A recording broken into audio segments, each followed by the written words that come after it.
My male 31, mom is deceased. Her ring was passed down to me as the oldest brother of 3. Neither of my younger brothers seem interested in following family tradition, so I decided to honor my mother's memory and proposed to my wife with my mother's ring, and she loved it. My brother Carl, 28, came to me a few days before my wedding, saying he was going to propose to his girlfriend and wanted the ring my wife had as her engagement ring. I said no because I already proposed to her with it, but he lashed out, saying I can't be reasonable thinking that passing down mom's ring to my wife, who I've only been with for 3 years when he's known his girlfriend for over 7 years. Plus, mom's always considered her as a daughter she never had, so she's more of a family than my wife. I told him yes, mom thought of her as a daughter, but never stated the ring goes to her. Plus, I didn't think he was going to propose to girlfriend at all, seeing their relationship was on and off for the past few months. We argued about it, and he kept insisting and harassing me, till I disinvited him from my wedding. But Carl showed up at the wedding and started calling my wife a thief repeatedly, telling her to give back my mom's ring that I helped her steal. He made a scene by calling the police, and it ended up being closed as a family dispute. My wedding was ruined, and my wife was devastated. That was it for me, and I had no contact for a whole year and only talked to my younger brother, Simon. Fast forward a couple of weeks ago, Simon told me that Carl is getting married and wanted me and my wife to come to his wedding. He gave us the invitation. I declined and reminded Simon of what Carl did at my wedding. He said Carl felt awful about what happened and wanted me to come to his wedding as his older brother for support and hoped this would be the start of something good. I told him I wouldn't support someone who called my wife a thief in her own wedding, much less my brother, who was supposed to show support that day, but instead called the cops. I returned the invite, but Dad and Aunt disagreed with me, saying Carl cares about me and wants me to share this important chapter in his life, and it's time to let it go. But I refused to go. As a result, I'm now considered bitter and cruel, since Carl was sincere and even cried. Besides, my wife and I won by keeping the ring, so we lost nothing. I want to add that I felt guilty because before this whole thing took place, Carl and I were very close, but what he did can't be undone, and he's forever tainted the memory of my wedding. But also, I'm aware of how me declining the invitation might look petty. Not the idiot. Your brother ruined your wedding. Why should you pretend he didn't and act like he did nothing wrong, just so he can have the wedding he wanted? Also, I feel he probably just wants another chance at the ring. 100% there's going to be a bad twist if OP goes to the wedding, a la I'm so glad we can both be reasonable and make up. Now what do you say about doing the right thing and giving me mom's ring as a wedding present, just to bury the hatchet? Also, the extremely petty person in me wants OP to crash the ceremony, ranting about how Carl stole his special day years ago, and retribution is nigh. Obviously do not do this, but it's nice to think about. While it's possible Carl wants another chance at the precious ring, it's also possible that OP's family are trying to matchmake a reconciliation by inviting OP behind Carl's back. Neither are good possibilities. Carl hasn't apologized in person. What he did was super vile. The first step in a reconciliation process is an in-person apology from Carl to both you and your wife. Your and her acceptance of that apology is up to you. OP, make some fun plans for that day with your wife. Not the idiot at all. Wow, on Carl's end, crying doesn't unruin a wedding, no matter how sincere he feels it. Sometimes when you ruin a relationship, it stays ruined, and he sure went out of his way to ruin this one. On your family's end, they don't get to decide when or if you should forgive him. It doesn't matter if he's moving on from the person he was. Catering to that isn't your responsibility. And if he really was a changed person, he'd probably have realized that he can't demand your forgiveness for this, or your presence at the wedding. It seems Carl just wants to avoid the embarrassment of people asking where OP is the day of the wedding. My 19-year-old daughter has developed a friendship with a 23-year-old male at her job. They work at a restaurant together, and they appear to work together for night shifts frequently. She first brought him up and texted me about a new guy who's cute, working on the line. I thought it was good that she's getting to know people, but I believe what she needs is a friend, nothing more at this age. That same day she texted me. They both got in touch. It's like they just clicked, and he sought her out himself before my daughter did. Since then, they're always having a late lunch together on their breaks, according to her. One night when I went to pick up my daughter because she had gotten out early, she was still looking for a car, so I drive her. I caught her and her friend sitting very close to each other against the building, kissing. When we got home, I confronted her about it, and she was talking about the shift and that he offered her a necklace of his, but she declined. I told her that was a good choice. She should not accept gifts from a boy, especially because they're not going to be together. It's not going to happen on my watch. She thinks I'm too worried, but I told her that she's at a point in her life where she really should wait on this type of thing and stay as friends. If he becomes a part of her life further, her goals and visions could be compromised, and she will lose herself for some guy. If she accepts gifts from him, he will get the wrong idea and assume things like being more than friends. Then she started to talk about how much they have plans for next week on their day off. I told her she wouldn't be going. She's better than that. I have no issue with her having a companion, but I think the time isn't right yet, and I think they should just be friends. She didn't take this well and said that they both have boundaries and they respect each other, and that she would never let a man, whether she's 20 or 50, get in the way of her ambitions. She says that now, but this would be her first boy, and I, as her mother, don't think she understands how easy it can be for people to end up losing themselves in this sort of thing. I'm here myself with an ex of mine, where we've had God knows how many breakups over the past decade with this one man I'm with, and here I go back to him despite his treatment.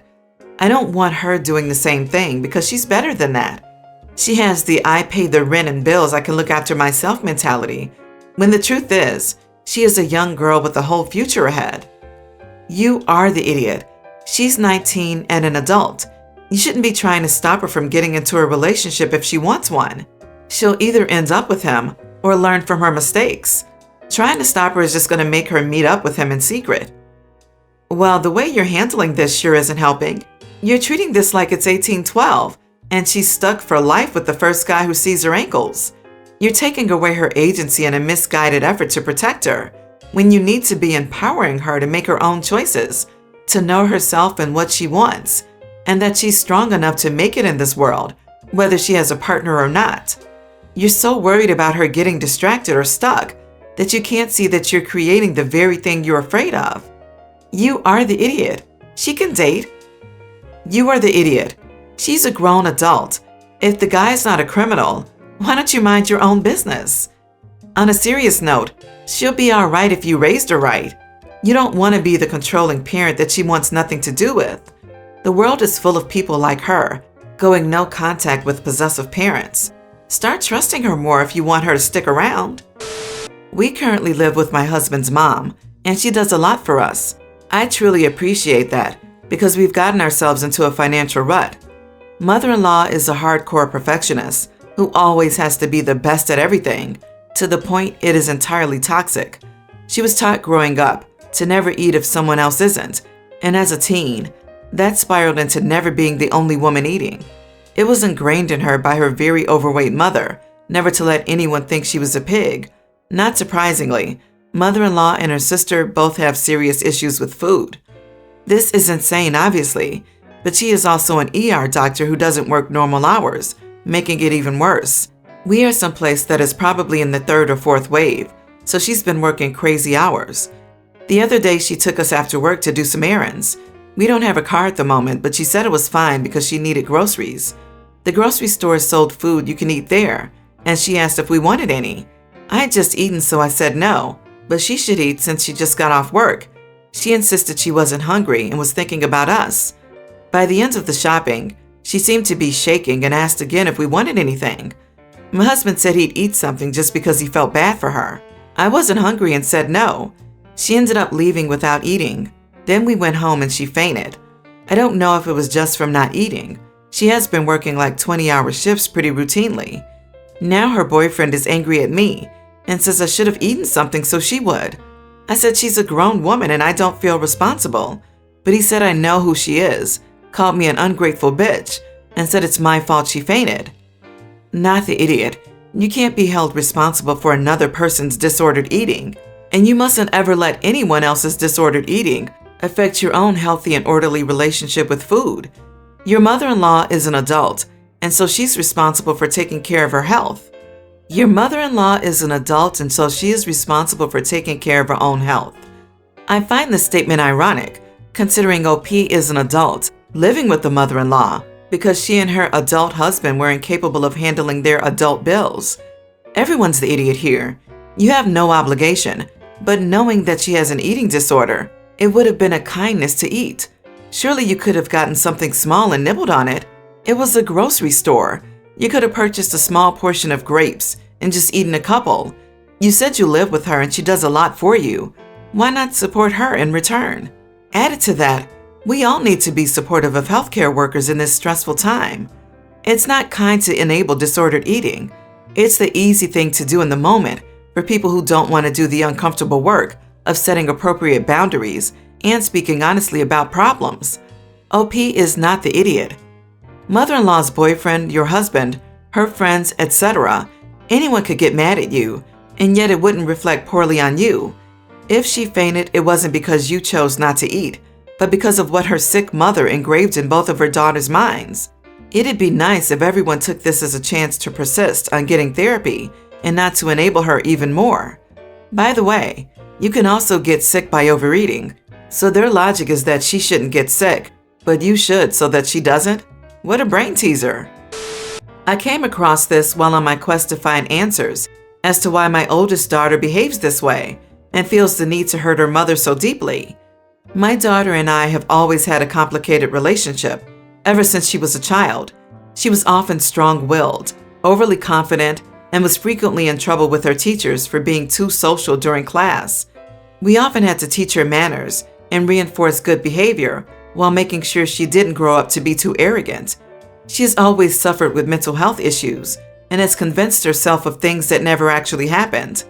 And when she married her husband and got pregnant with her first child, she suddenly told me she didn't want me visiting her anymore. I told her she had broken my heart and that I'll give her what she wants then, which is space. When my grandchild was born, I found out and tried to initiate a relationship with my grandchild, but she always prevented it and kept them from me. She would send me elaborate stories, claiming how awful I was to her, that bordered on dramatic and delusional. She never wanted to be a mother, I believe, and that's why she doesn't want me to know my grandchildren. After repeated letters and emails to my daughter, she kept ignoring me to hurt me. My heart is constantly broken, but I don't want her to think I'm not trying. It's been 6 years since she's spoken with me, but friends and family usually updated me on how she's doing. I found out through my ex-husband that my daughter is pregnant again. I was deeply hurt by this, as my sisters and mother were all aware, yet I wasn't told until after she had already given birth to my grandson. I told my sister that I'm deeply hurt that they contributed to hurting me and participating in activities designed to hurt me. I told them that they should have told my daughter that they wouldn't keep her pregnancy a secret and exclude her mother, since they would hopefully say that they love. One of my sisters told me I was called some hurtful names and blocked me, while my other sister just ignored me. I told them both that I need to have boundaries then and not let people in my life who would do things to hurt me. My mother told me some more hurtful things and that I am in the wrong. I don't think I am, and I genuinely don't understand where all this animosity towards me for just being a loving mother who tried her best came from. The fact that you're not elaborating, gloss over her mental health, and this entire post has more me's in it than a Nintendo Wii game is a glaring red flag that you are the idiot. Your grandkids' life is about them, not about you. Seriously, this thing reads like an entitled parent post. OP, your daughter cut you out of her life. Your entire family has told you that you are the problem, then blocked you, or chose to stop communicating. That's pretty drastic if you haven't done something to warrant it. Except that you screwed up with your daughter. It's a bitter pill, yes, but it's also the reality of the situation. Stop victimizing yourself. You are the idiot. Sorry, but I don't believe a word you are saying. Your family are keeping you apart from your grandchildren because you were awful to your own daughter. Yes, you are the idiot. What exactly did you do to teach her manners or reinforce good behavior? I am not accusing you of anything, but this sounds very similar to how I have seen some nasty parents justify their behavior to their children. Additionally, your daughter also made her boundaries very clear, and whether or not you like it or feel you deserve it, You definitely ignored them. I'm also concerned that seemingly every single adult in your daughter's life is supporting her in this, and is either ignoring you or actively hostile to you. Generally, if every single person in my family tells me I'm being an idiot, I probably am, in fact, being an idiot. My aunt's car broke down on a vacation trip we all took together. I, 21 female, drove my car and my aunt drove her car. Once we got back to our city, it took her 3 days to get back because she had to wait for a mechanic up there. Side note, there was no room in any other cars. She also didn't stay in her car, but with a relative we went to go see for the trip. When she got back, she was out of a car, and I felt extremely bad as she had older kids she would take to work and younger kids she would take to school. I offered her my car to use while her car got fixed up, as long as she took me and picked me up for my shifts. Things were fine for a while, until she crashed my car. I couldn't get to the crash site, so I only saw the aftermath. She told me it wasn't her fault, and by the looks of the car, I'm not sure if I believe her. She also didn't get the insurance, name, or phone number of the other person involved, and the cops weren't called. I told her not to worry about it and I'll see what I could do. The very next day, she gets her car back after 3 months. She told me it took a while because of money issues she was having at the moment. I asked her to drive me to and from work since she now has a car and she agrees. It goes on for about 2 months, and then she suddenly says she can't take me anymore due to her kids going in at the same time as me and her husband going in earlier than he used to. Due to not working, I make no money and I'm struggling to pay the rent and other utilities at my home. I've been so stressed. I've applied for jobs in walking distance, but haven't been accepted anywhere. I've had a breakdown every night for the past 2 weeks. Boyfriend said she broke it and she should pay it back or replace it. My mom said I would be the worst person in the world if I asked my aunt because that's not what family does to each other.